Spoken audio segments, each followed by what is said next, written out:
위와 장을 최대한 일을 하지 않으면서도 위장 환자한테 필요한 에너지와 영양소는 줘야 되거든요. 어떤 질환의 환자에게도 1차적으로 선택할 수 있는.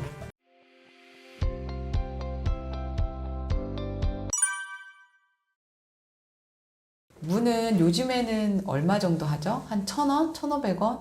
너무 싸고 또 흔하고 하기 때문에 무를 약으로 생각해 본 적이 없으실 거예요. 거의 없으시다고 봅니다. 그런데 우리 조상 대대로 무를 겨울에 동치미를 만들어서 그 비타민C가 부족할 수밖에 없던 겨울에도 어떻게 보면 비타민C 공급을 했기 때문에 조상님들이 건강하게 겨울을 나을 수 있었던 거라고 또 생각을 하고, 조상님들이 너무 대단하신 게 소화제가 없던 시절에도 동치미를 만들어서 그 국물을 드셨잖아요. 그리고 꼭 식사 때마다 곁들이셨고, 그래서 무는 어떻게 보면 조상 대대로 약으로 인정을 받았던 게 아닌가 생각이 들고요. 그렇게 될 수밖에 없었던 게, 특히 이제 여름무 말고 겨울무 같은 경우는 이 단단한, 심지어 얼어있기도 한 땅속을 뚫고 내려가잖아요. 그래서 밑으로 이렇게 깊숙이 내려가는 힘이 좋습니다. 그런데 지금 우리 현대인들의 질환의 원인 중에 하나인 스트레스, 소위 열받았다고 하는 그런 증상들은 다 위로 솟구치면서 오는 증상이 많아요.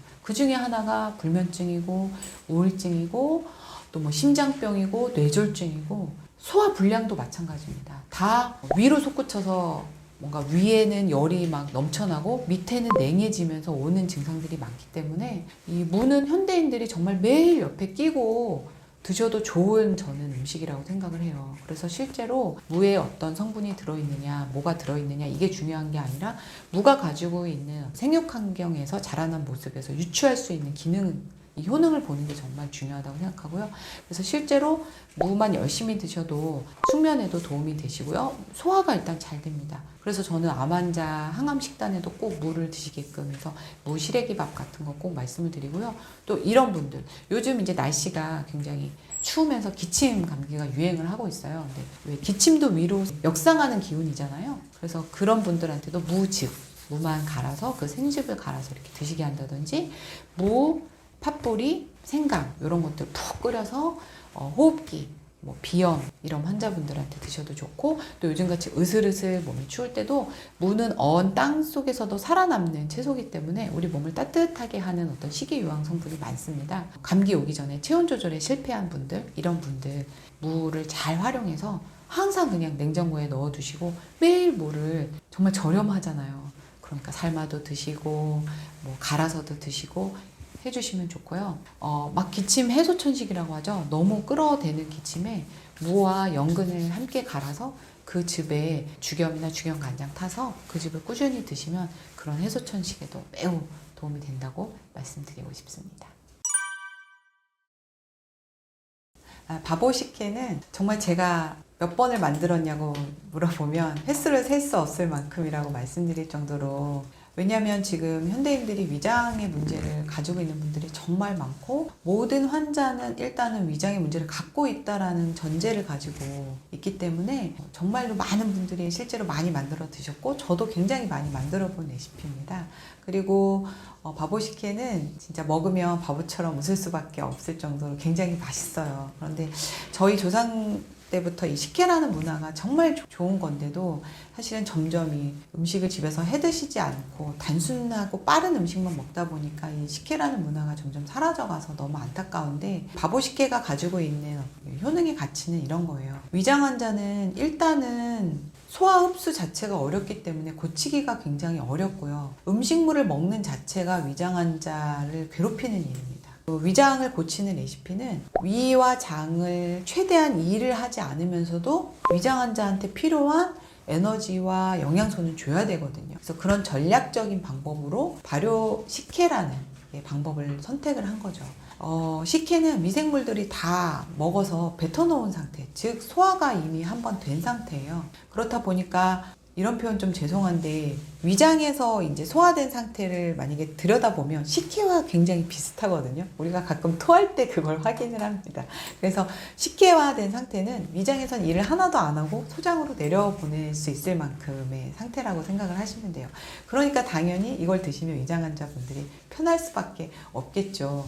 여기에 이제 소화에 도움이 되는 무, 위장의 점막을 굉장히 튼튼하게 해주는 단호박이라든지 이런 재료, 또 빠른 에너지 전환이 되는 바나나라든지 이런 재료들을 추가해서 사용하고, 또 위장이 가장 많이 알려진, 위장 건강하게 해주는 재료를 알려진 양배추, 이런 것들을 사용함으로 해서 식혜 완성도를 좀 더 높여갈 때 위장 환자도 편하게, 속을 불편하지 않게 하면서 위장을 또 지치지 않게 해주고 치유할 수 있는 시간을 확보하면서 동시에 위장 환자의 에너지까지 주는 모든 것을 만족하는 레시피라고 생각하시면 좋습니다.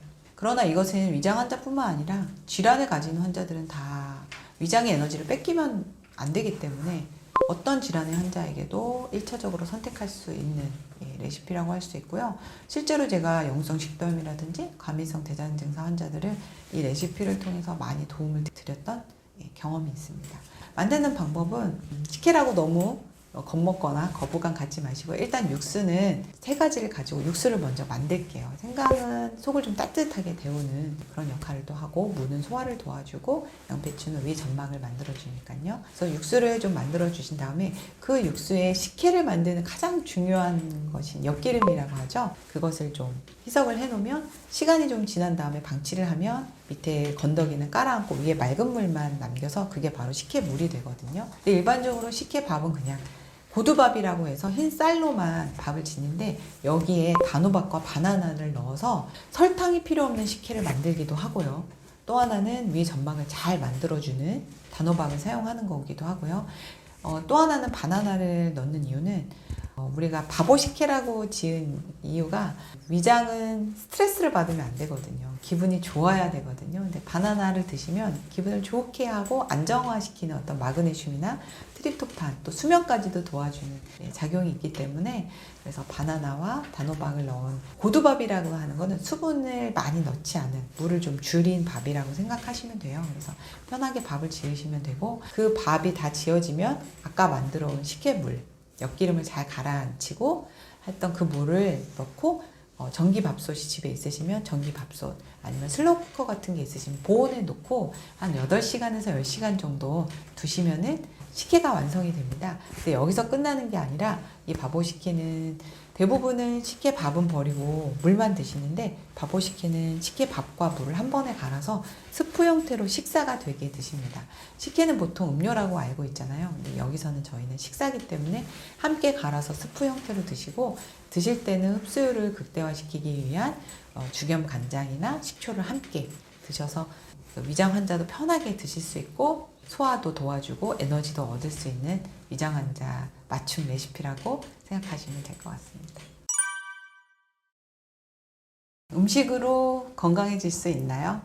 예스입니다. 음식으로 병이 치료될 수 있나요? 물론 예스입니다. 그러나 그렇지 않을 수도 있습니다.